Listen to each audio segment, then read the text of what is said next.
Welcome to Think Big with Michael Zellner. All positive, no politics. If you're tired of all the negativity out there every day, this is the place to be. Sit back and watch or listen and enjoy uplifting, inspiring, and motivational messages from my guests from all different walks of life. They're going to be sharing their story with us. Joining me today on episode 97 is a man who's done a tremendous amount for the growth of the city of Memphis, John Elkington. John is the president of Elkington Real Estate. He graduated from Vanderbilt University with a BA in psychology, and then from the University of Memphis Cecil H. Humphrey School of Law. He is a self-made entrepreneur and the person responsible for spearheading the revitalization of Beale Street in the early 80s, and it's been thriving ever since. I appreciate you joining me today, John. Michael, it's always a pleasure to be with you. Thank you. Thank you. Tell us something interesting about yourself most people don't know. Gosh, I wanted to be, I think, a lawyer when I first started, and I realized that wasn't my profession. And I got an opportunity to work with one of our clients, a guy named Bob Willis, who was a home builder in Germantown, a very successful guy. And I worked for him for a number of years and learned the development business. And from there, some of the friends I had who I'd gone to law school with worked for union planners when that was around. And Yeah. I got to work on, they wanted me to come to work for the bank, but I said we didn't want to do that, to handle all their distressed property because the loans had gone bad. And so I got a lot of experience that way. And our first big project, and my partner at the time was a guy named Steve Keltner, who was a terrific person, was a place called 12 Oaks and on Poplar Avenue. It was the first planned unit development there, and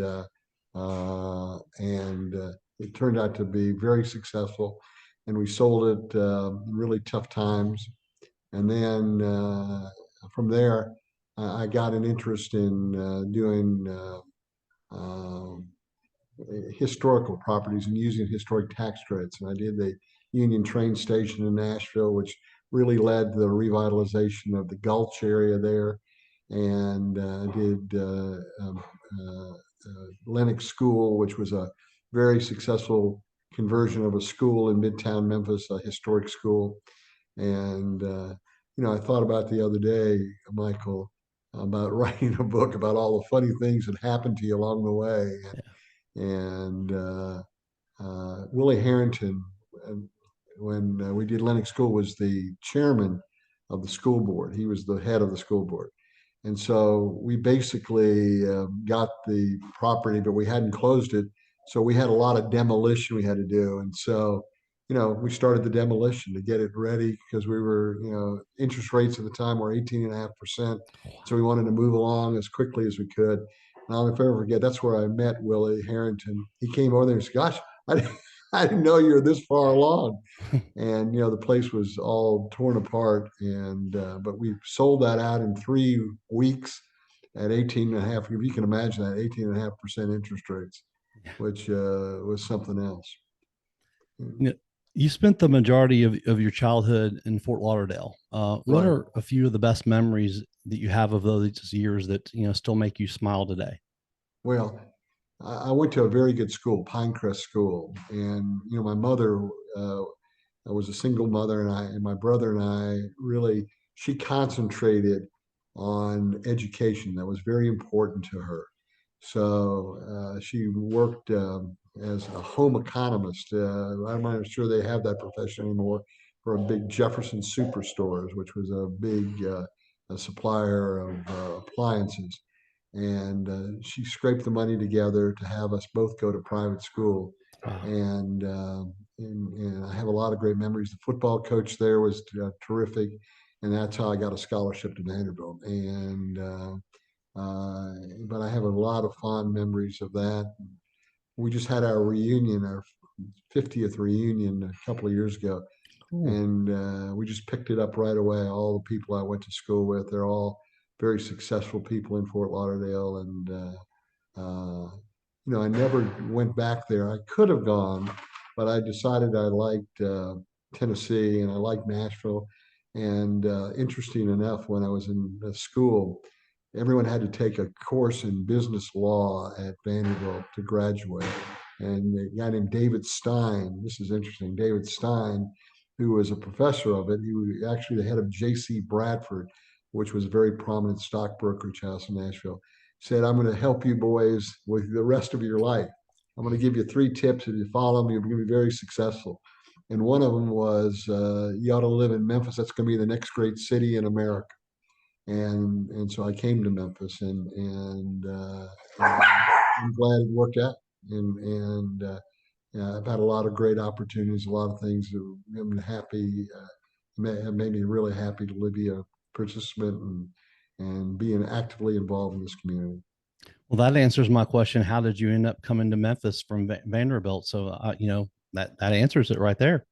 Yeah, see, it was interesting because, you know, I remember in the 1980s when we were doing a lot of projects. I was asked to speak one time at the Kiwanis Club, and during that speech, I talked about, Memphis doesn't have to be another Atlanta, doesn't have to be another Dallas, but certainly, we need to be ahead of Nashville and Charlotte and all those markets, and we really didn't work out that way.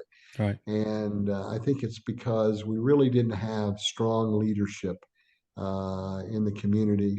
We did in the business community with Ron Terry and Mike Rose and Fred Smith and Pitt Hyde, but we really didn't have it in the governmental area. Wyeth Chandler, who actually was the first job I had was with Wyeth Chandler, who was a very smart guy, a very terrific guy, was very helpful to me in my career, but he was not a very active mayor. And then, we just really haven't had, if you go back in history, really great mayors. Bill Morris was a great mayor, and Yes, he he, was. I think, led to a lot of the development of this community. He brought international paper here. He got 385 done. He went to Japan and got businesses from there. And he was a salesman. He was a terrific salesman of this community. And I think as we look to the next election, I think that's what we need in the city of Memphis is someone who can articulate what a great place this is and what great people we have, and is willing to take chances on economic development issues and on trying to improve the condition of where we are in this community. If you look back in the 1960s, 1970s, the same zip codes that were deteriorated then are deteriorated now. And in fact, in spite of spending tons of money and everyone giving lots of rhetoric, it's been different. Downtown has obviously improved tremendously from when we started. I remember the governor had what they called the jobs conference, Michael, which brought together everyone in the community to say, what is our plan? What are we going to do to make this city grow? And they picked 3 projects. One was to develop the Agri Center, which was developed. One was to finish the Orpheum Theater, which has been a great cornerstone in downtown Memphis. And the other was Beale Street. And that changed tremendously. Beale Street and the Orpheum changed really the downtown. And the Bells's commitment to do the Peabody Hotel and Henry Turley's commitment to do a number of projects really changed it. And that, to me, when I look at video and stories that were written in the 1970s about downtown and how bad it was and how Goldsmith's apartment store had left and Lowenstein's apartment store had closed down, and I look at all the people who left, the Chamber of Commerce left downtown and went out of business.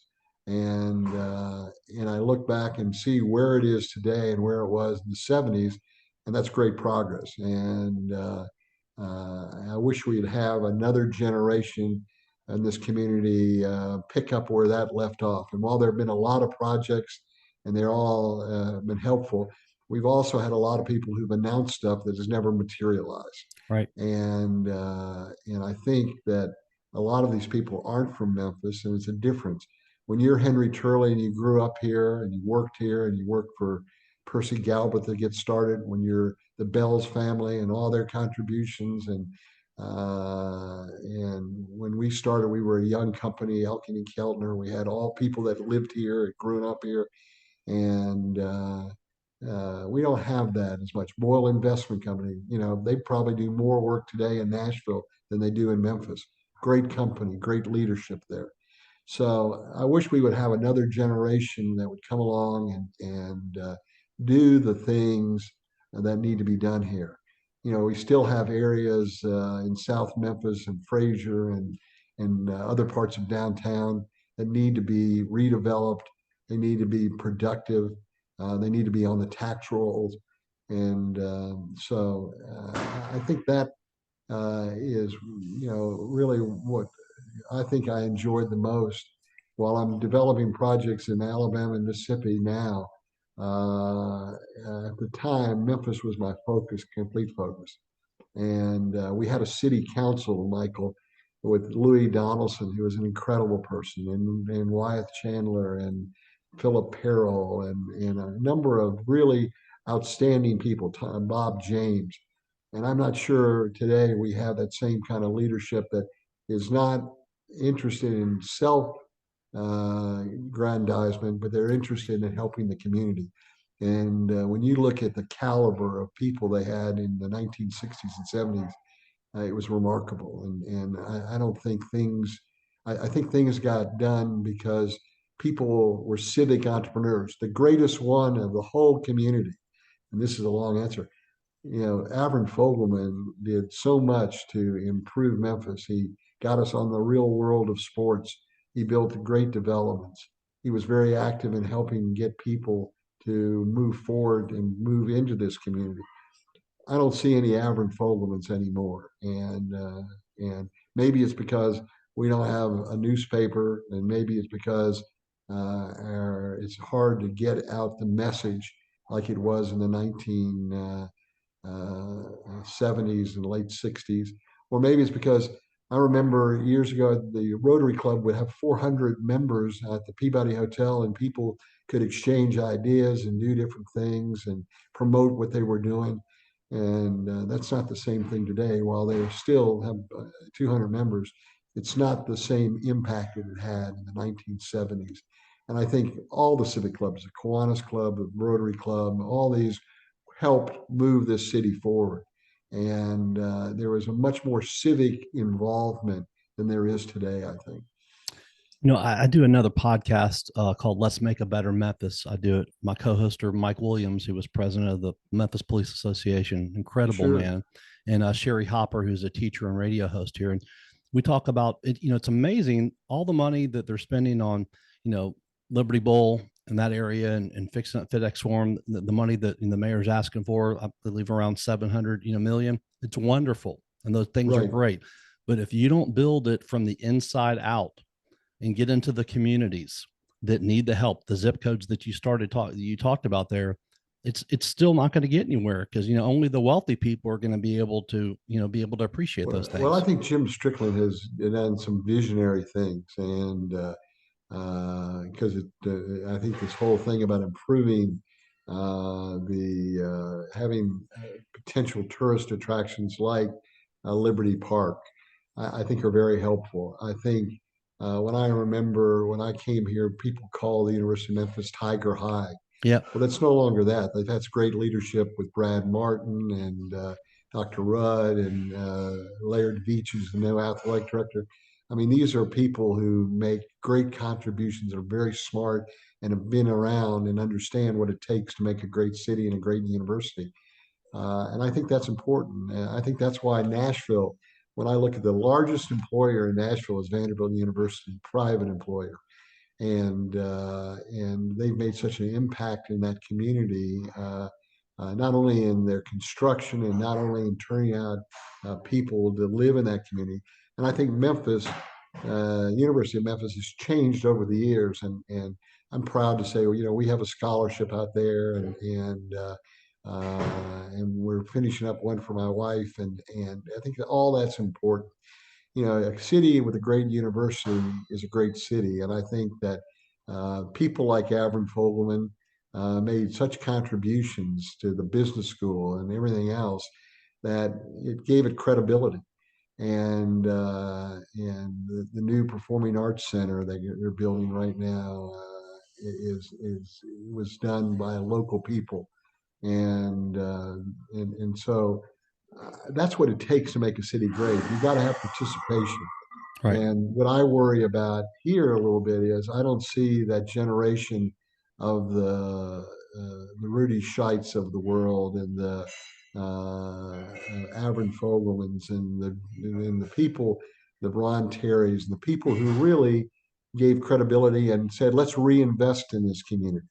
And now we see many outside developers, which is great, and not criticizing it, but it's great that we develop. I'm very proud of, for example, my son Griffin, who is a very successful home builder, and he goes into very tough areas. He's gone into Tillman, Binghamton, and Broadway, Broad Street, and redevelop parts of Chickasaw Gardens and the Pinch District and other areas. And I think he's been very successful. But we need more people like that. And Absolutely. to me, it's Michael, it's discouraging when we get out of town developers who make these great announcements, and they're going to do all this stuff, and it's all bullshit. That's really what it is. And I'm not sure I can use that on your Yes, you program, can. but that's what it You can. is. And it is, and we had that back in the 70s, but the people who were in the leadership roles, the people who saved St. Jude's, and started the process of downtown. They were Memphis and they cared about it. And when we did Beale Street, I'll never forget my good friend Jack Bell said to me, "John, this is going to ruin your career." And he was very sweet about it because he was looking out for my interest. But I said, "Well, we got to do it," and they did. And Fogelman at the same time, most people don't remember, he's the one who pushed Mud Island and the redevelopment of Mud Island. And while it hasn't worked out perfectly, it became an attraction that was very important to the overall deal.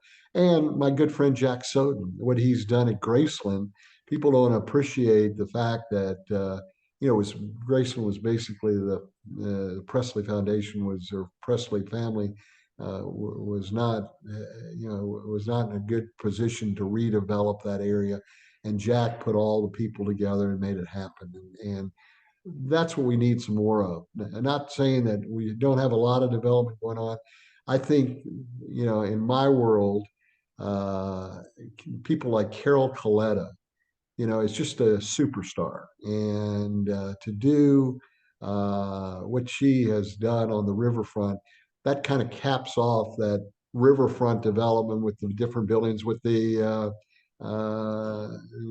people that have done the Hyatt Hotel, and I think is great. And I think all of that development, the Carlisles, are is to be congratulated. We just need more Carlisles, and it bothers me. And I think this is why you're successful. We don't really have a newspaper anymore. I mean, I go online with the Daily Memphian and I keep up, but it's not the same impact when they had editorials and they said, "Hey, we got to do this. We've got to change this." And so that's been a major thing. Most people get their news on television, and that's fine, but there isn't the in-depth reporting, with the exception of people like Tom Jones, who has his own web page and does a podcast like you do, and we need more of that. We need to tell the story of what's going on here, and we have a great opportunity to develop the areas in Shelby County that border Stanton. Well, Stanton's not on the border, but this Ford thing is a great opportunity Yes. to redevelop part of the county. But you can't, I used to call it when I was a young man, I used to call it the Buffalo Hunters mentality. It used to be, in this community, if you lived in Whitehaven, you moved to Parkway Village. And if you lived in Parkway Village, you moved to Fox Meadows. And if you lived in Fox Meadows, you moved to the county or Germantown or Colleyville, because we were trying to escape, what people perceived as urban blight and racial issues. And you can't do that with a community. You can't just abandon people. Well, that's what the Buffalo Hunters did, and I used to call it a Buffalo Hunters mentality. And the people went from north down North Memphis to Fraser to Bartlett to, the suburbs of the county. And you can't just abandon an area because you have all of the infrastructure in those areas. And you already have water, sewer, gas, electric, you have roads.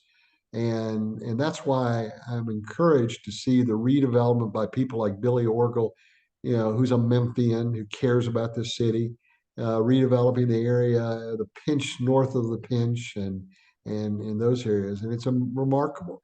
But we have a lot of people who come here and they don't do what they say they're going to do, and I think that's a problem too. But if I had told you what downtown was in 1983 when we were really in the center of Beale Street and said this is what's going to happen, people would say you're a lunatic. It's not going to happen. And as I said, Jack Bells told me, John, don't do this. And he wasn't jealous or he wasn't, he was concerned for my career. And it took the Peabody Hotel, it took Beale Street, it took the Orpheum to get the critical mass. It took Henry Turley's developments to make it happen. It took Lyman Aldridge, which most people don't realize, Lyman Aldridge starting Memphis in May, which was a critical element in the redevelopment of Memphis. It attracted people to come back downtown. And I used to tell people when I was trying to lease space on Beale Street, I said, well, look at Memphis in May and look at the crowds that are coming to the Orpheum Theater and look at the Peabody Hotel. And it took all that critical mass to convince people to come to Beale Street and to be a part of it and to invest money in it. And I'm proud to say, even today, 30 the same leases we signed 30 years ago are still there. Rum Boogie has been in business for over 40 years. BB King's, it's hard to believe, has been in business for over 30 years. And that shows the stability by picking the right people and having them downtown and the increased housing and people and hotels. When we did the Westin Hotel, people said that'll never work. You're crazy to do that. And it's been very successful. Now we have Penny Hardaway there, which has made it even more successful. Right. And we have the Carlyle's doing the Hyatts, and which is very, if you had said that 20 years ago, Mike, people would have laughed at you that you could put on the river a hotel of the quality of Hyatt and that goes along with the Peabody and the Westin. I mean, that leads to having a convention center, and which all this works together. And I'm just, to see this in my lifetime is remarkable. As now I get older, I'm kind of in the end of my career, and going through all the clippings and articles and proposals and pamphlets.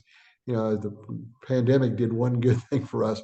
It eliminated a lot of stuff we had collected over the years, and it's amazing what people thought about downtown Memphis. It would never work, and it has worked. And my only concern now is that in those days we had Union Planters Bank who made great investments. We had First Tennessee in those days, or First National Bank in those days, and we had NBC, and we don't have those anymore. They're all owned by people outside of Memphis, and that was critical. Ron Terry, Jim McGee, people like that are the real heroes because I remember Mike making a loan on Lenox School with Union Planters, and they brought me into the car. They brought me into the director's office, the president of the bank, Dick Trapier, and he said, John, if you fail at this, it's going to affect this bank and it's going to affect everything we're trying to do. So please don't fail. And interest rates were 18.5%. We didn't fail. We sold it out in 30 days, and it became a cornerstone to redevelop that area.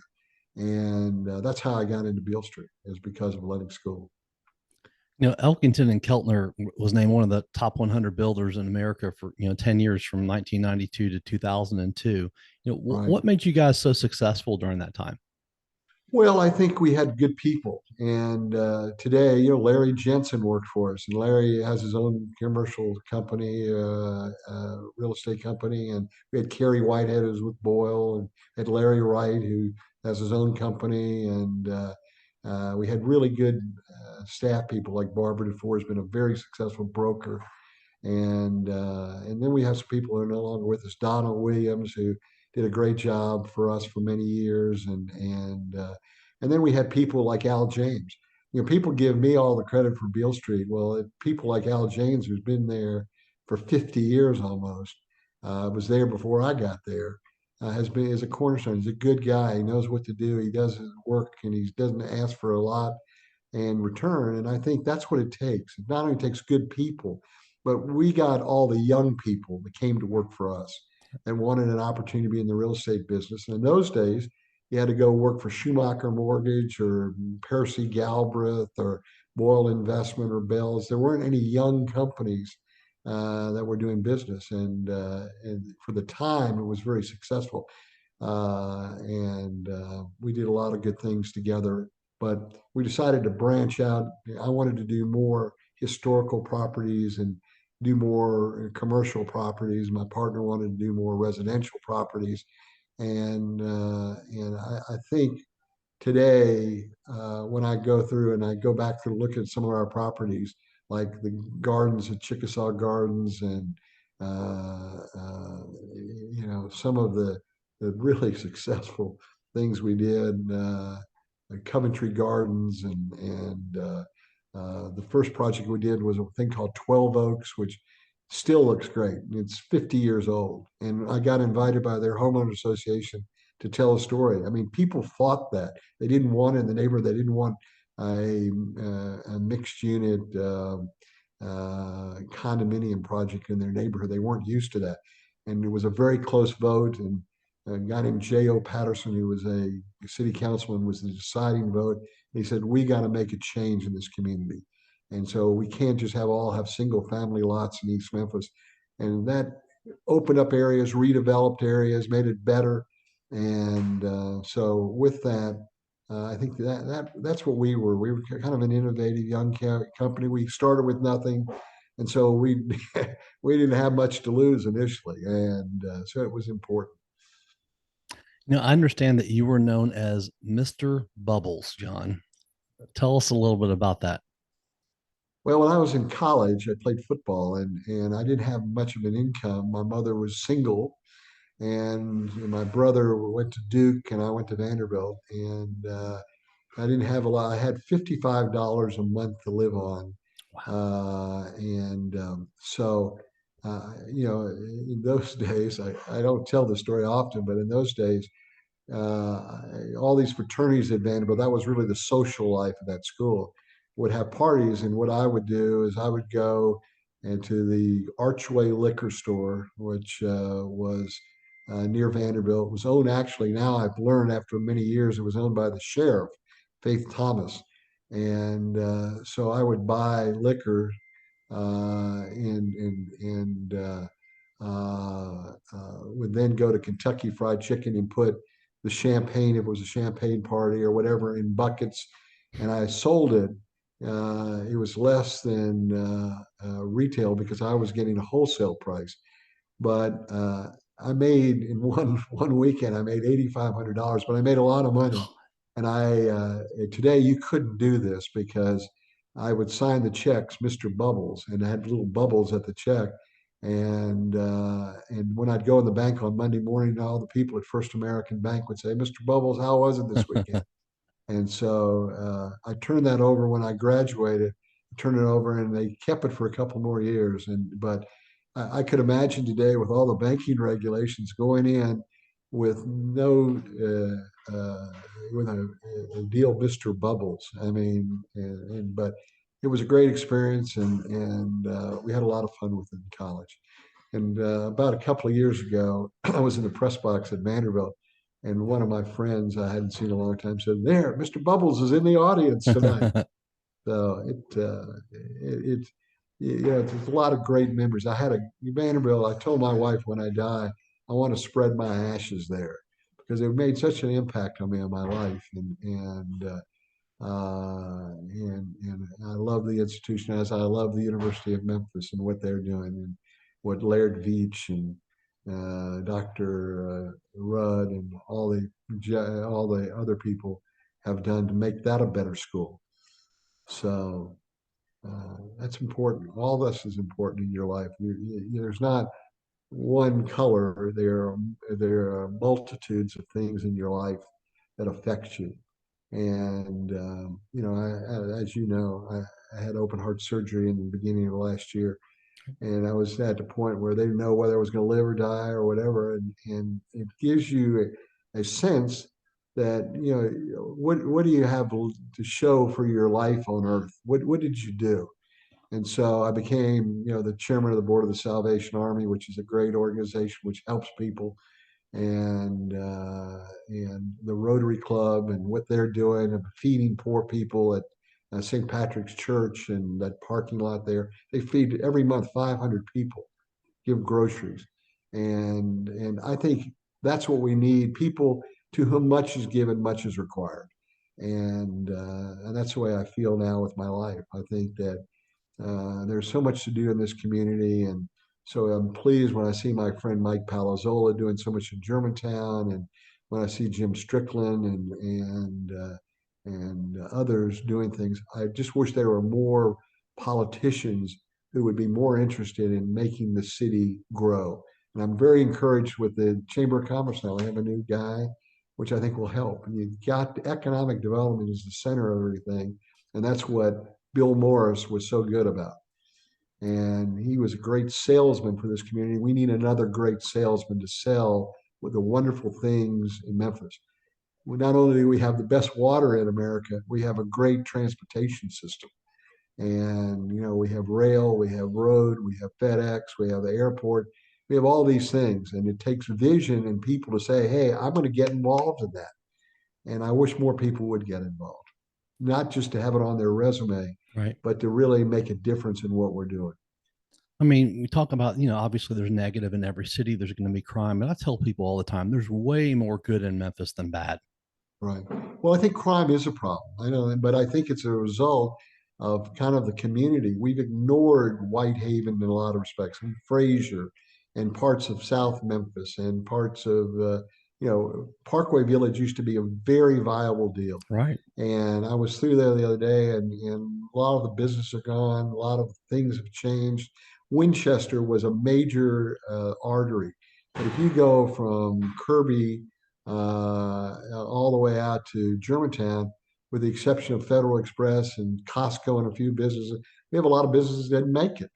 And it didn't make it because we didn't create an environment that was safe, and an environment that was encouraging to business and to increase new business to come into this community and be a part of it. If you realize in the 1980s, the growth in Memphis, the job growth centered around Federal Express, they created all the job growth in this community. There wasn't a lot of other things. Then Mayor Morris brought in International Paper, and we had a spurt. And then they did the Japanese companies like Datsun Forklift and other companies, but we've lost that momentum. We need to pick it again, and I'm hoping Ted Townsend will do that, and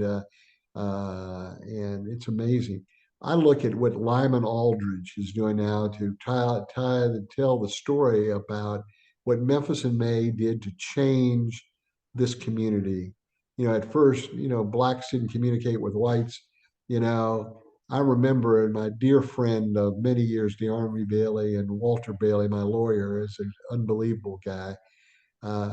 When I took over Beale Street, I said I was going to go talk to 100 black leaders about what our plan was and to ask them what they think Beale Street should be. And it took me 5 months to go see 100 people. And no one believed that would ever happen. In fact, up until the opening, 2 weeks of the opening, I had a meeting with a black businessman in Memphis. And he said, well, that's never going to open. And people doubted that you could do things, that blacks and whites can work together and make this community great. And I think we did it through Memphis in May. We did it through Beale Street. 35% of the owners on Beale Street are African American. Jerry and Marcia sold roses on Beale Street, and they came and said, look, we want to have a store. on Beale Street, and they said we don't have the money. So I went to NBC and borrowed $100,000 to get them in business. They paid it back in a year, Wow. and they've been on Beale Street for now for over 40 years.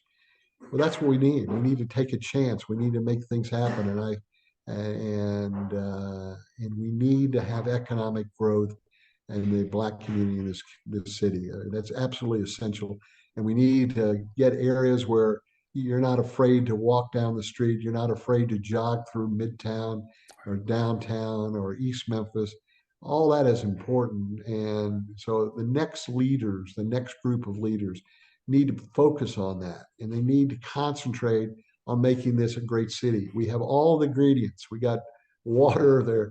You go to California, you go to Colorado, you go to Montana, they have a shortage of water. We have all the water we need here. Right. And fortunately, people have protected the aquifer. And we have great transportation, as I said before. You have major highways. We have two interstates that dissect here. You have, you can travel by boat, by the Mississippi River. You can do it by rail. We have major rail terminals. If you go out into Collierville and into Fisherville and all that area, all the plants and distribution facilities. You go out on Highway 72 and all that Amazon is building.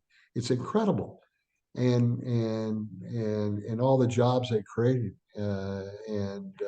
So that's what we need here. We need more people to be pro Memphis, not to say, well, we want to be like Atlanta, or we want to be like Dallas, or we want to be somewhere else. Memphis has a great history. No one has a greater musical history than the city of Memphis and Right. what's been created. No one has. Right. And not Motown, not Detroit, not Los Angeles. I'm developing a project right now in Muscle Shoals, Alabama, and they have a great history. Aretha Franklin was there, and different groups performed there and recorded there. But but it was Memphis basically who created the music that has lasted for years and years and years and created the infrastructure. The Willie Mitchells, the Jim, Stella Axton, Jim, they're legendary now. Sam Phillips, what a great blessing he was to this community. Right. And rock and roll started in Memphis, Tennessee, and most people don't realize that B.B. King started here, and all that he's accomplished in his life. Muddy Waters, and all these poor Black singers came from the Mississippi Delta, and for $1.41 they'd catch the Illinois Central train to Chicago and on to Detroit and other places. And they all came from this part of the country, and they furthered the music of the Delta and furthered the music of Memphis. W.C. Handy, I'm amazed that people don't know more of what he created. He took the blues and made it a fashionable form. So with that heritage, with Elvis Presley, I mean, what person would still have his house toured by millions of people every year? He was rock and roll. Right. And so we're blessed and we're fortunate. The Phillips family still has an investment here, and the Mitchell family, Willie Mitchell, who found Al Green and created Al Green and his music, and all the great people that have come out, and now the hip hop generation, the people that are coming out of Memphis here, and the recordings that are made here. So we have, this is not chopped liver. This is a community that has soul and basically has people that understand the music of the South and understand the culinary part of the South, which is important. We have great restaurants. So that's what's so important. And I think tourism, which was nothing, I remember going to, this is a true story. I remember going to the original Convention and Visitors Bureau, the first meeting, or early meetings. And so they asked me to get up and talk about Beale Street and answer questions. And I got a question. Well, Memphis doesn't have any beaches. and Memphis doesn't have any mountains, and Memphis uh, uh, is not. There's nothing here to attract people. I say, yeah, there is. We have historical tourism. We're the heart and center of America right here. Elvis Presley came from here. B.B. King came from here. And then we should embrace, and when I was involved in getting the Lorraine Motel redone and made a civil rights museum, spent an unbelievable amount of time working on that with the Army Bailey and other people. And we used to say we had three kings in Memphis. We had Martin Luther King, B.B. King, and the king of rock and roll, Elvis Presley. And that's why we should have the Rock and Roll Hall of Fame, and we did almost have it at one point. But we need people to say, "Look, I love this city. I'm willing to commit to it," and so forth. So I hope our new mayor that's elected in the city, and I hope all the suburban mayors embrace what we need to do to make this city continue to grow. Your good friend Avron Fogelman once told you, quote, one thing attained with difficulty is far better than 1,000 things procured with ease, unquote. What do those words mean to you? Well, I think Avron Fogelman was the first civic entrepreneur in Memphis. He did things that nobody would do. He brought back the baseball team. He got us into soccer. He was always there. He saved the ABA team here, but he did other things that were important to the redevelopment of this community. I think if we had a Mount Rushmore, certainly his picture, he would be on Mount Rushmore, the Memphis Mount Rushmore, just as Bill Morris would be on it, just as Ron Terry would be on it, and other people who said, "Look, I'm going to make a commitment to the city," and he's just like the greatest motivational person I've ever met, and he's taught me a lot of things, and he encouraged me to do things.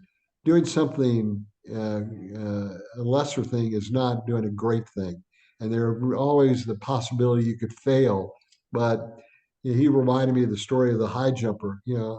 The guy who's not afraid to go over the bar at 7 feet 5, and because the worst thing happens, you fail, but you can come back and do it again, and that's what it's about. You can't fear fail. When I kind of slowed down a little bit in life, I was approached by Muscle Shoals, Alabama, and Sheffield, that are depressed cities, and they said, "Look, we have this great history. You help us." And so I've worked on this project for 5 years to take an abandoned property that was a dump, literally a city dump. And it was also the original headquarters of the TVA, and I had to get a brownfields grant to clean up the whole property. And this year we'll start construction after 5 years. It was a piece of property where the Trail of Tears ended, and went from there to Waterloo, Tennessee, to Oklahoma. I mean, it's a great history. It's unbelievable. It's where John Cole, who was one of the founders of Vanderbilt, did the first furnace in Alabama. And it's a great history, great story. But the town had lost hope.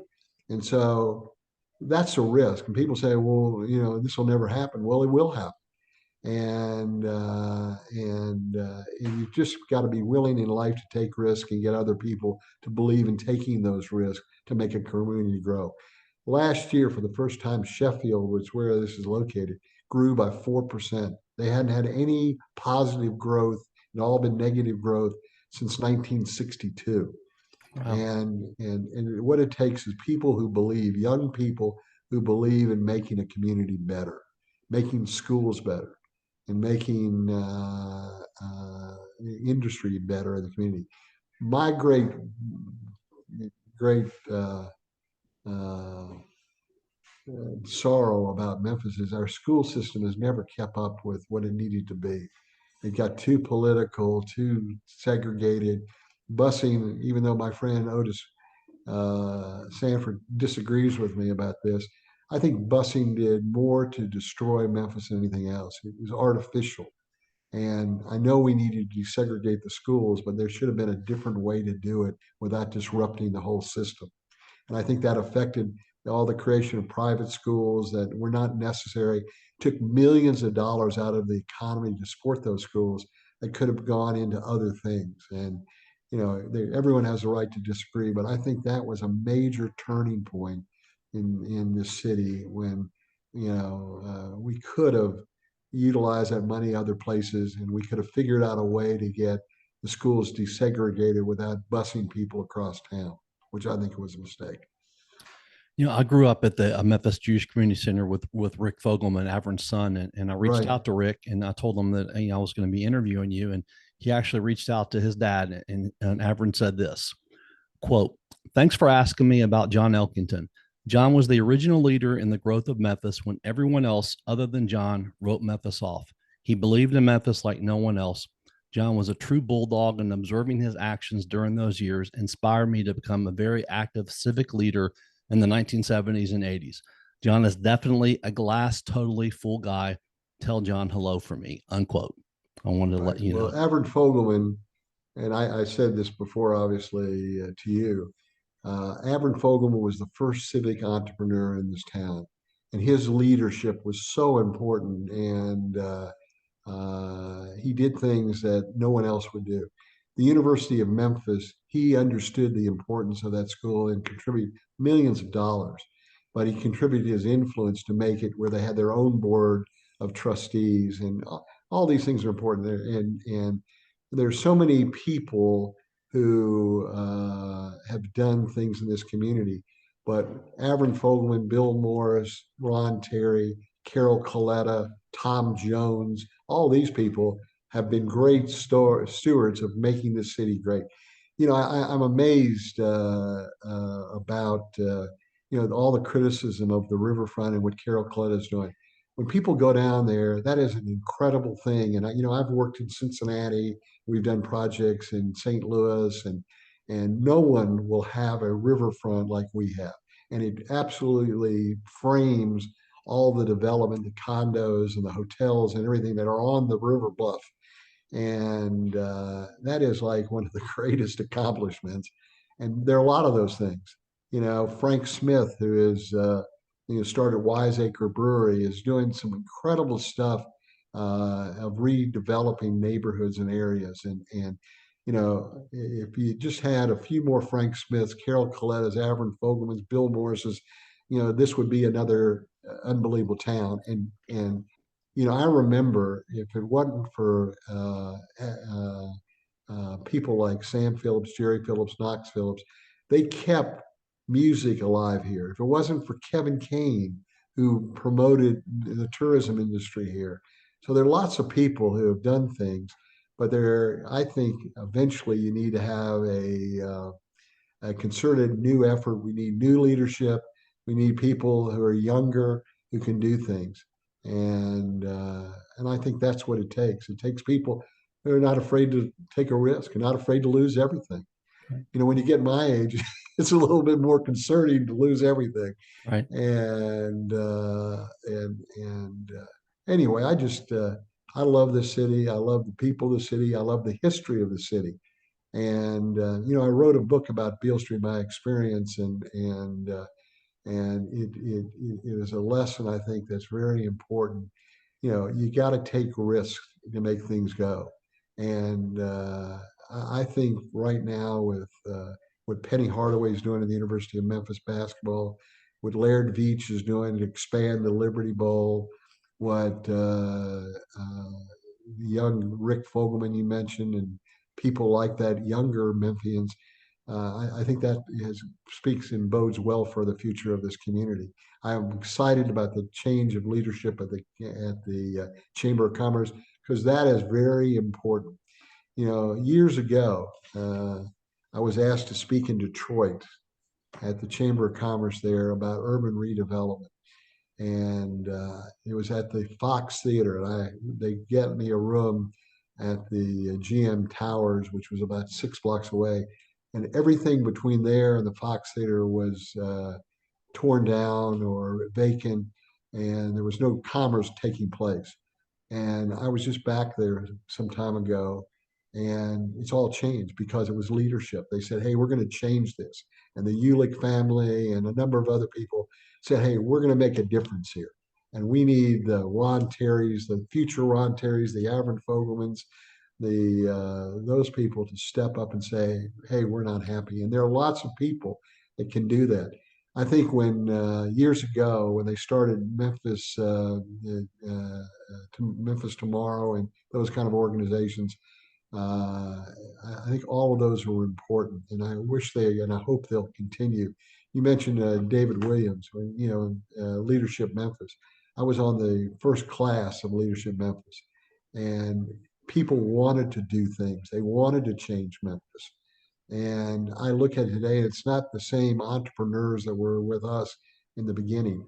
We need a whole new generation, I think, of entrepreneurs and people that mature businesses like the Fogelmans, who are, in the Bells family. I mean, even today, Jack Bells goes to work every day to make this city better. And we should, Henry Turley, he's in his 80s, like a lot of our leaders are, and what he's done and the risk he's taken and so forth. So I think that's what we need here. And I think we need to have more people that are willing to take that risk and make this city even greater than it is. And we have a great foundation. We just need to live on it. When Kevin Adams wanted to do his development on Union Avenue, people say, well, that'll never happen. Well, that's not the attitude we should take. We say, how do we make it happen? Right. He's a local guy. How do we help him make it happen? In spite of the coronavirus, in spite of the economy, in spite of everything, how do you make it better? It's not, as Teddy Roosevelt said, it's not the critics account, it's the people in the arena that make things happen. And I think that's what my prayer is for the city, that we have people like Van Turner and Paul Young and people like that who want to be in positions of further leadership to step forward and say, hey, I'm there. I want to be a part of it. And I want to help lead this community. And that's why I encourage that the city can even get greater heights, you know. As I said earlier in our conversation, uh, I had a choice. I could have stayed in Nashville. I could have stayed there, or I could have moved to Memphis. I had several opportunities, and I thought Memphis had a greater potential than Nashville. That shows how smart I am. But what it did have was the leadership in the Chamber of Commerce. It had leadership in the business community, and it had leadership in government. Dick Fulton and Beverly Briley and all the Phil Bredesen and all the great mayors they've had, made that city move. It was the business community working with government, with tourism. I mean, they're getting ready to build a $3 billion stadium. I mean, what vision is that? What guts does it take to do that? And people complain that Mayor Strickland's trying to build a soccer stadium. Hey, let's get into the future. Let's say you have to have that infrastructure. So that's where we are. Speaking of risk and guts, you said, quote, in 1981, we came to try to develop Beale Street into a viable commercial entity, not the romantic version of what it was like in the 1920s, 1930s, 1940s, not the grotesque version the Memphis Housing Authority and private developers proposed in the 70s, but a version in which blacks and whites could socialize in a new Memphis, unquote. Share with the audience, if you would, just a little bit about how the Beale Street project got started. And I know you were approached on it and everything, and why you got into it. Well, as I told you before, when they did Lenox School, which was a long shot, it was in an area that was a rundown area. It was not moving forward. We did that school. Interest rates were 18.5%. We sold it out in 30 days. Wyeth Chandler, who I had been his law clerk when I was in law school, called me and said, look, this Beale Street is all screwed up. And he compared renovating Lenox School to renovating Beale Street, which is not the case. And he had appointed me several years before to the Beale Street Historic Foundation, which was trying to put it together. No one could put the whole thing together. And so what it took, you had to return commerce. it wasn't, I wasn't trying to make Beale Street like it was in 1920, which was a segregated street that were owned by the Poles and Jewish families and Irish and so forth. Yeah, we needed to make sure that while the city owned the buildings, that our merchants and our owners were African American, and 35% of the tenants, even today, are African American. And we wanted to put things that we had a new vision. We weren't trying to put back the way it looked. And a lot of the problems we had initially with people in the community, they wanted to be like it was in the 1940s. And it was a segregated street, and it was a street where only a certain people prospered. We wanted everyone to prosper. And I think the history is clear. I mean, we created an unbelievable amount of taxes that helped to pay tax revenue, that helped pay for the FedEx Forum and the Convention Center and a lot of other events downtown because we were in that TIF district.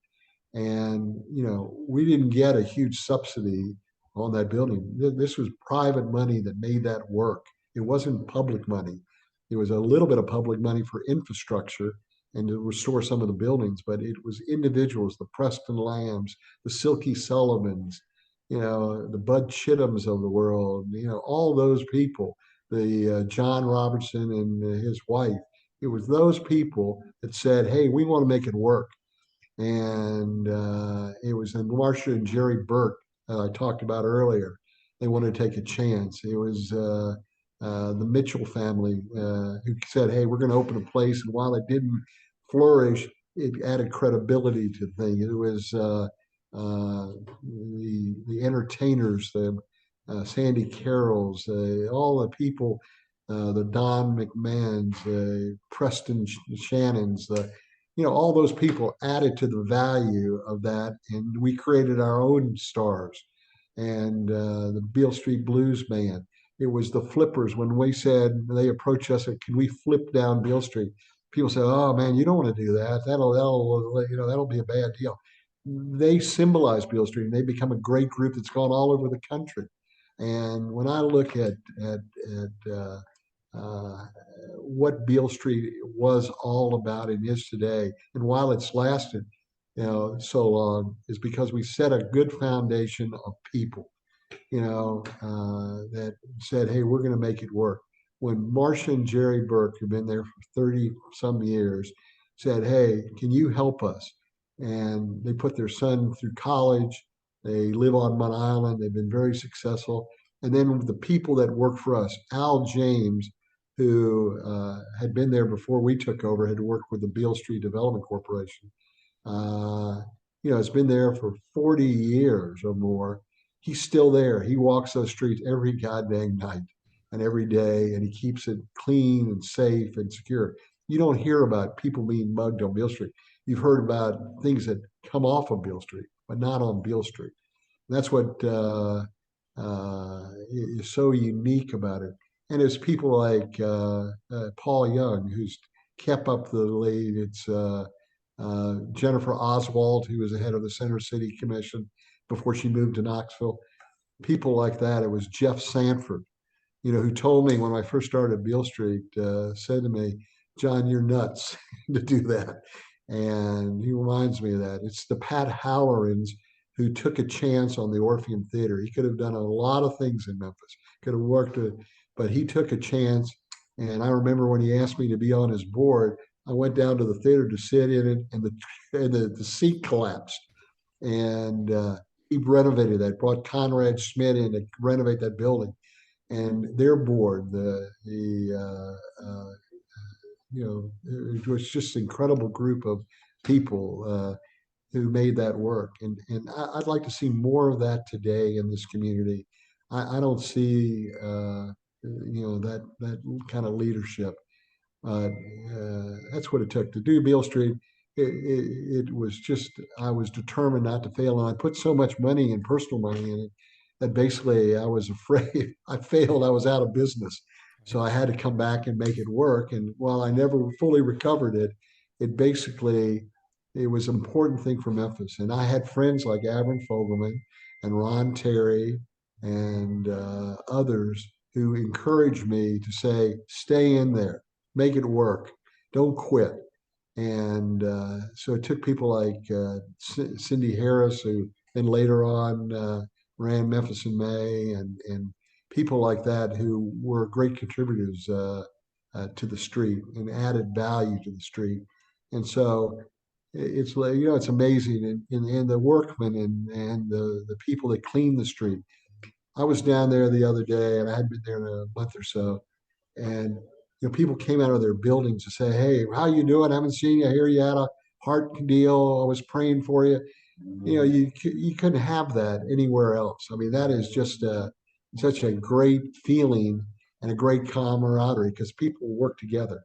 I remember when I started, Johnny Robertson, who owns Alfred's with his wife, wanted to be on Beale Street. So he called me, and I went out way out past Raleigh to a place where you had a place there.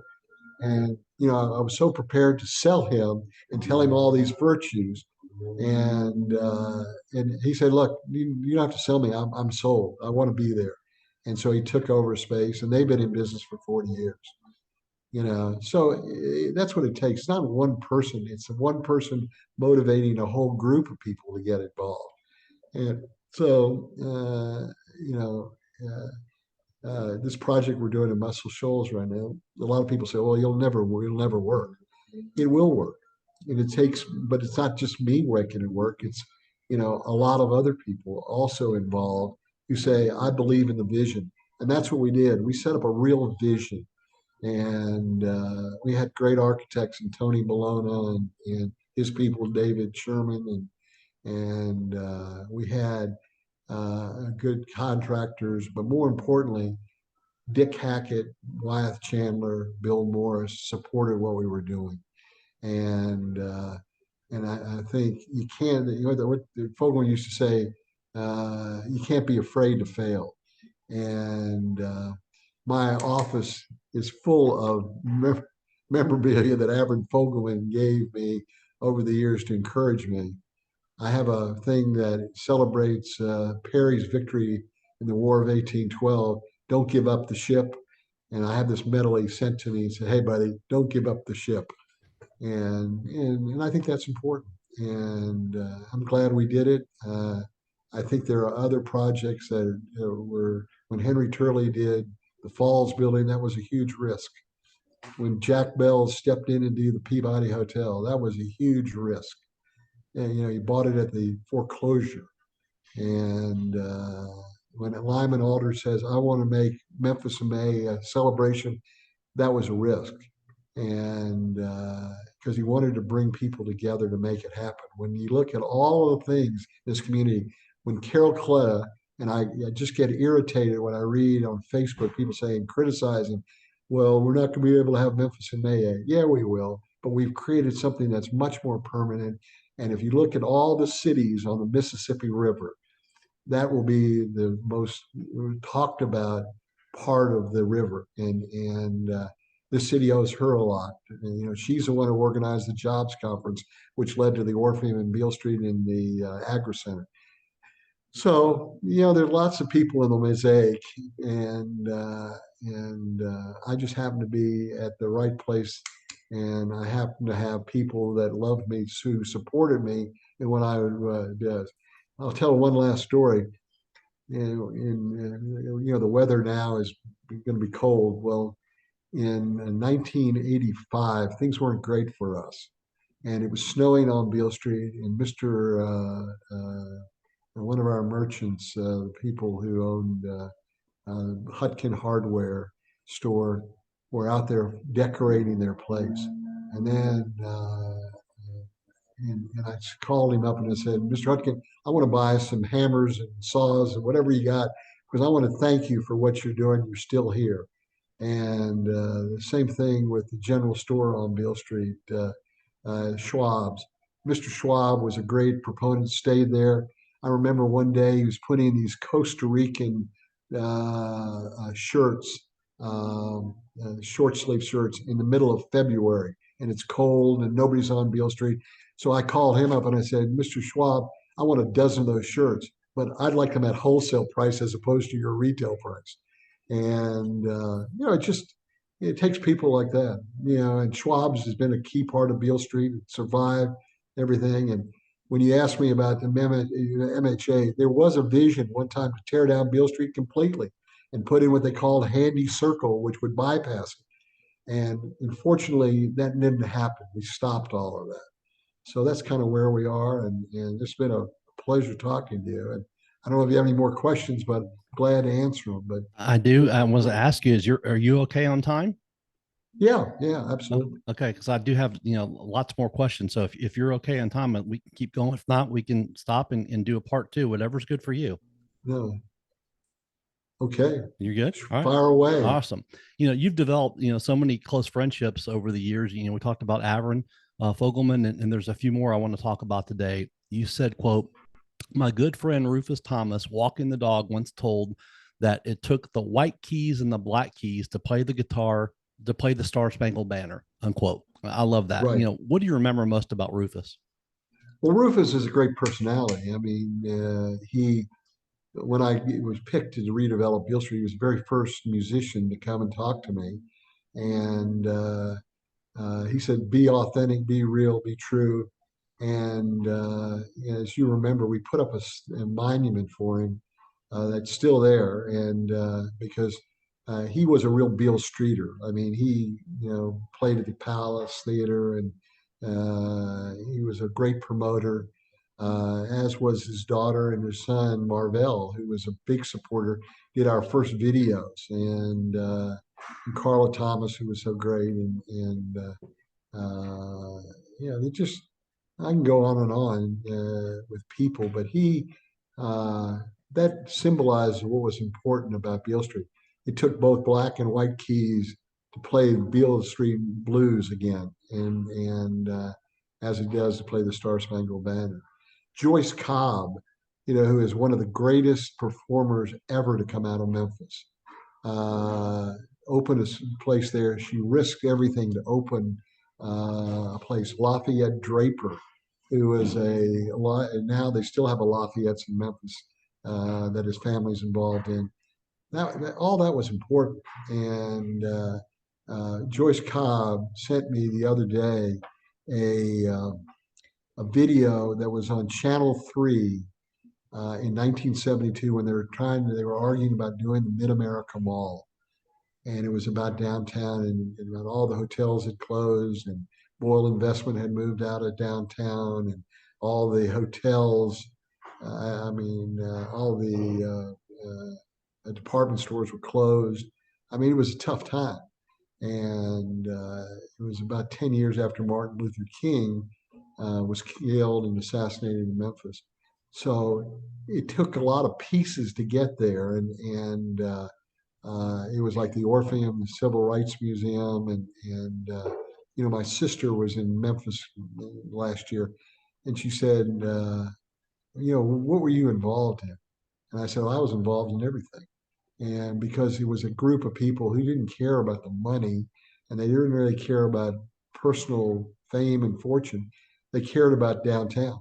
And I've mentioned all their names, but Henry Turley, Jack Bells, Carol Coletta, Norm Brewer, Ron Terry, the Baileys, the Army Bailey, all these people had a piece, and it took all the pieces to make a whole thing. And Rufus had a piece, as did the other entertainers. You know, You have a friend that said this to tell you this. He said, "quote Remember, yes, yes, sever." Unquote. He no, said, it's "You'll know." yes, yes, severe. Severe. Excuse me. I'm sorry. I didn't Yeah, know yeah. exactly how to pronounce No, that that. was Pat Halloran. Yeah. He said, "You'll know who it is." Yeah. Yeah, no, yeah. Yes, yes. Pat Halloran took on the Orpheum when the seats didn't work. And he raised the money, put the board together. People like Jim Gilliland and his wife, they were instrumental in making that happen. Linda Shea, who is Miss America, she got involved, but Lucia Gilliland probably again is in that star category with Carol Coletta. has done so much for Memphis and didn't ask for anything in return. I mean, didn't, as Carol hasn't. Carol doesn't get paid a salary, which is remarkable to me. And Wow. she's doing this riverfront thing. But Halloran did the same thing. He had been on the city council, ran for mayor, was unsuccessful, and he had lots of job offers. But he said, you know, I want to help the city, and he took on that impossible job, was to restore that, and he did it. And now it's a great asset. In fact, Brett Batterson, who runs it now, was telling me that 20% of the ticket holders, season ticket holders, come from outside of Memphis. Isn't Wow. that a great attraction? Yeah. And he's done a magnificent job. But I think all of the people, I mentioned the Carlyles. Gene Locke Carlisle got involved in downtown when it made no sense, and he risked his livelihood and so forth to do it. And so I would hope someday there would be a wall in downtown that would have the names of all these people, the Lucia Gillilands, the Carol Colettas, the Pat Hallorans, all the people that basically, and we do have markers on the Civil Rights Museum and the Orpheum Theater and all that, but it took all these people to make downtown work. And while Pat worked on one end of Beale Street, I worked on the other end of Beale Street. That's what we always tell people. Tommy Peters was a restaurateur here in Memphis. As you know, he obviously passed away in the last few years, and he was, also in other cities too. He owned Itabena in downtown, Lafayette's Music Room at Overton Square. He opened up Moondance a few years ago in Germantown. Talking about BB King, you said, quote, I spent 7 years trying to get him, and when his manager finally agreed to it, I had to find the investors. I went to Tommy, and he put up the money. We never Right. thought he would run it. We had a guy to do that, but they didn't get along, and Tommy ended up taking it over. Unquote. What kind of impact did it have on Beale Street? When BB King's Blues Club opened up in '91. Well, Tommy Peters was a unique guy. He loved music. If you ever spent time with him, as I did, he knew all the songs. He knew everything, and he is a man of great integrity. And so when our kids when were the same age, and when we went, I met him when they were taking swimming lessons, and we became friends. And he said, "Look, if I can ever help you on Beale Street, you let me know." So it took me literally 7 years to finally convince uh, um, uh, Sid Seidenberg, who was BB's manager, to make this decision to come to Beale Street. And we had turned the corner at that point with the Rum Boogie Cafe and Doe's Eat Place, which later became Blue City Cafe, and we had really turned. We made a profit, and things were getting better. But BB King's was kind of the cornerstone of making it even better. So Tommy knew nothing about the restaurant business, and so he basically got involved and created a company around it. If I ever needed help, he was there to help. If I ever needed advice, he was glad to give it. And we were great friends. And there was a sadness when he died, and then his wife died, because he should be on that wall that we should create. And he is. We got put a musical note on Beale Street to honor him. Nice. But he took a real chance, as did a lawyer friend of mine, Bill Bricker in New York. He raised the money. We were at the depths when nothing was working, and so Preston Lamb and I, who he worked for me at the time, basically said, "Hey, man, we got to come up with some concepts." And I had a friend of mine, Sid Haney, who was our contractor at the time, said, "Hey, there used to be a juke joint in Mississippi called the Rum Boogie." So I said, I'm gonna always give you credit for it, but we're gonna call this place the Rum Boogie Cafe. And I went to my friend in New York and said, "Look, I need to raise 250,000 or whatever it was." And he said, "I'll write your personal check." Wow. And friend, now he's made that many times over. I mean, it was a great investment on his part. But for a guy in New York City, because nobody in Memphis was willing to lend money on anything, and I had used all my lines of credit, and it was and personal wealth, and so I had really tapped it, and it was hard to convince people that it would work. And at the time, we had a guy named Herschel Lippow, who was the head of the Center City Commission, basically.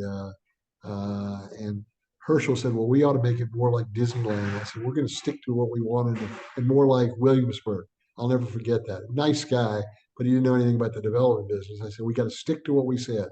It's going to be Memphis, the real authentic Memphis." And when we got BB King, that authenticated it. And I remember the Commercial Appeal wrote an editorial to say, we had turned the corner with that, and we did. And that was very important.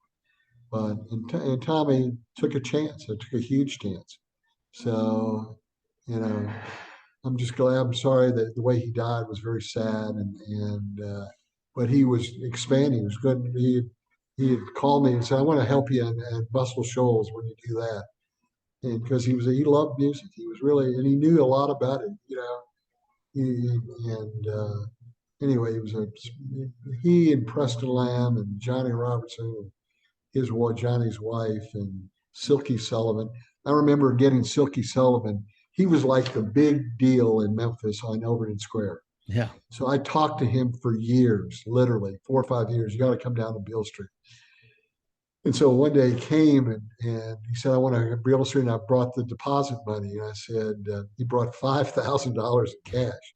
I said, "Silky, I can't accept cash. I got to get a check."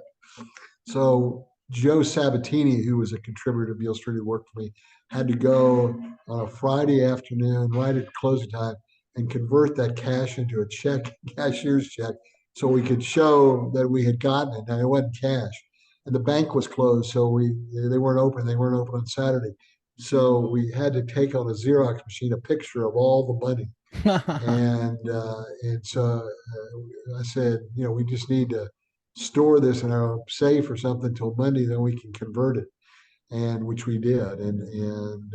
But truthfully, I could tell you 100 stories about what people did and how they made it special.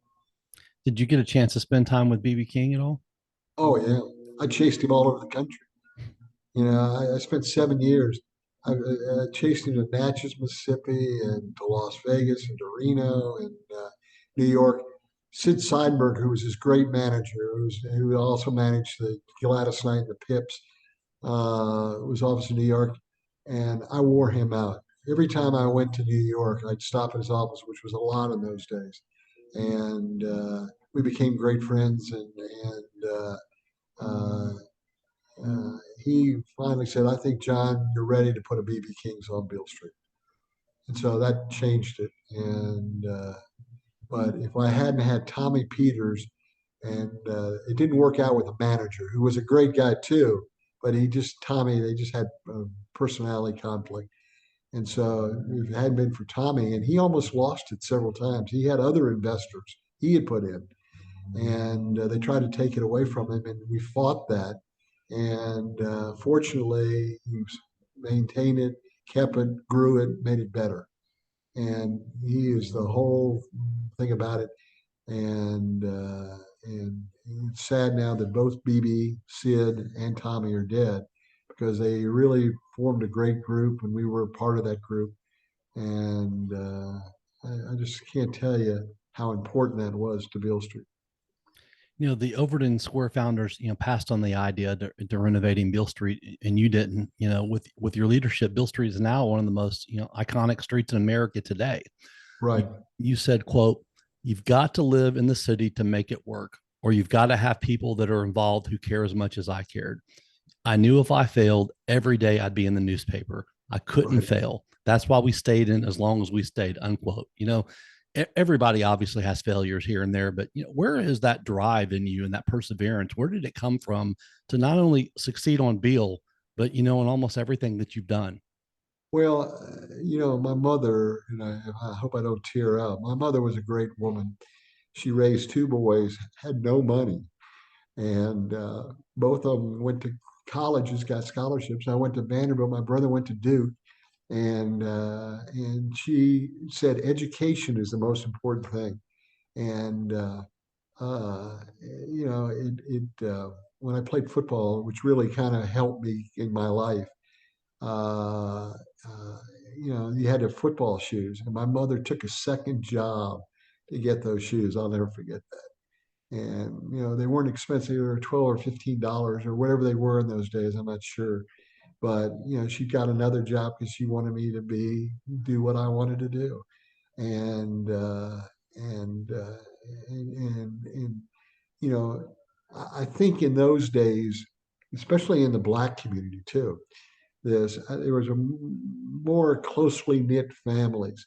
My mother had lost her husband, and I really never knew my father, and but he was a very strong guy, and she worked as a home economist, which they don't even have that job anymore. And she worked on weekends, and she never cared about herself, but she cared about her boys, and was very, very interested in everything. If I ever came down with a bad grade, my mother would freak out. I mean, she had this hairbrush that she used, and you got it on the back of your legs if you did anything. And she made, we didn't have any money, but she said, you can be successful. You just stick to it. Don't quit. And then my high school football coach was a big influence on me too. A guy named Bill Muncie, who was a legendary coach in Florida now, and he he was very much in our life. And when they named me to the Hall of Fame in my school, I said, if it hadn't been for Bill Muncie, and saying, hey, you're not going to quit.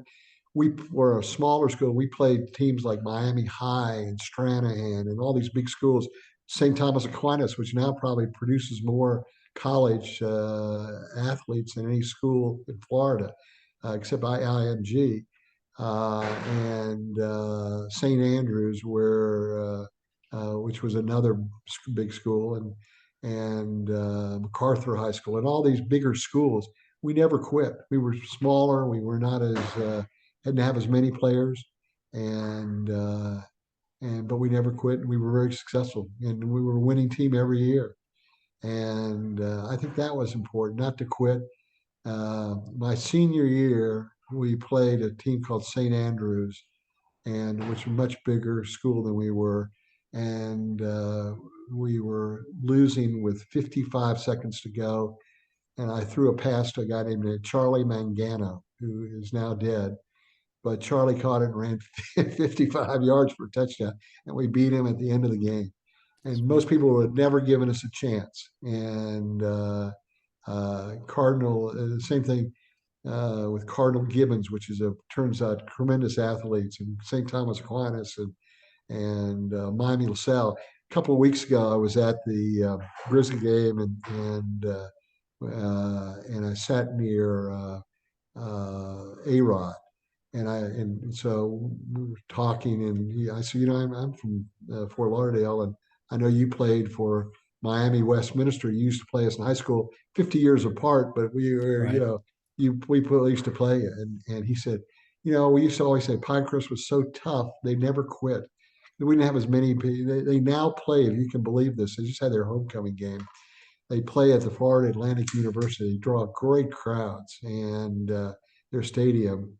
And they've been, they just they have great motivational coaches. And at one point in my life, when I went to Vanderbilt, I thought I wanted to be a coach, and I decided after the guy that got me there, Jack Green, after he got fired, I just said, no, that's not really what I want to do, and I wasn't sure what I wanted to do. I just wanted to get through college, and I had a lot of I name 100 people that support me and helped me.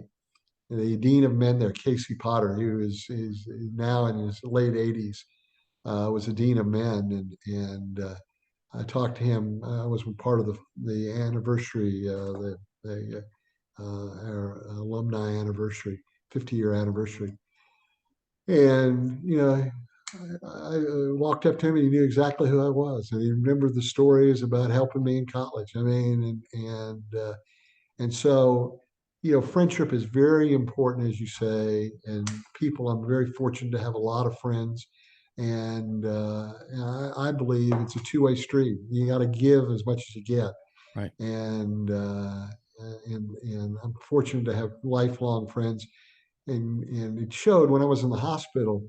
the number of people that reached out to Valerie and to reach out to me and came by, and it's just incredible. And I appreciate that, and didn't expect it. But I think people like if Avron Fogelman showed up this afternoon, we could pick up a conversation in a minute because we Sure. have lots of memories together. If Pat Halloran came or anyone, we can pick it up because we have a lot of great stories together because we all went through the same thing together, really. You talked about the hairbrush with your mom. With me and my dad, it was the belt or the switch. And Well, I want to tell you, hairbrush is pretty serious. I bet. And my mother, if I came home with a C, which I never did, fortunately, it would have been trouble. And I would not be able to go out or do anything. And because she believed education, as I did believe, is the center to everything. When you have no money, and she couldn't afford to send me to college, she didn't have the money, and she barely could buy me the football shoes. And when my brother knew that, and she made sure that we did well. And I remember in those days the SAT was the big deal, and so to prepare, she got an extra job so I could take a course to prepare for it, so I could get a good score. And so it just there's just so many people in your life. My sister is incredible, and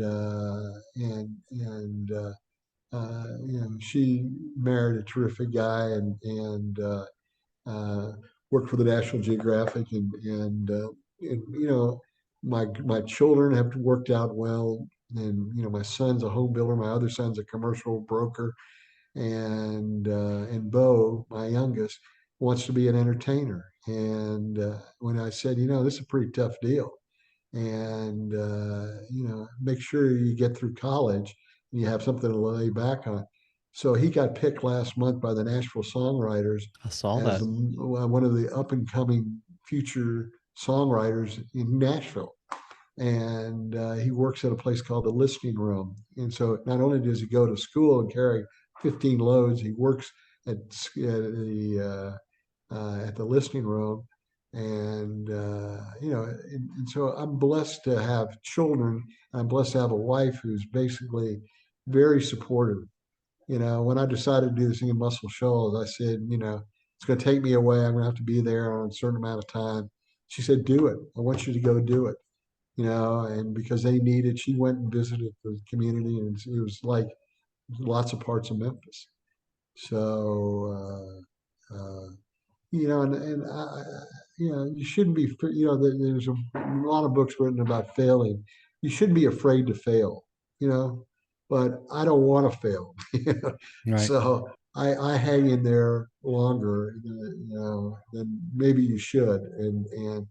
But I've been blessed, surrounded by just great people. My secretary for many years was Diane Glasper, and she lost a son by a drive-by shooting, and she raised her daughter by herself, raised her daughter, and now she's very successful. And Kate, a lot of people I've lost over. There's Cato Walker, who worked for me many years, and Polly Walker, who was BB King's road manager, traveling manager. Uh, you know, he used to travel with me all the time to our various projects, and he died way too young of a heart attack. And a guy named Joe Sabatini, who was with us for years and years and years. And so, it's a lot of people that believe in what you do and stay with you and help you, and then my faith is strong, and I think Maxie Dunham, a minister at our church, who's retired now, and brother Joel and Christian Brothers, where my kids went to school. All of those are inspiring. Brother Chris at Christian Brothers, so all that's important in life. You got to have people who believe in you, who support you, care about you, but you got to help them too. And when you talk to all those people, Pat Halloran, and he'll tell you, or the Lyman Aldridges, or or the Carrie Vaughns, or people like that.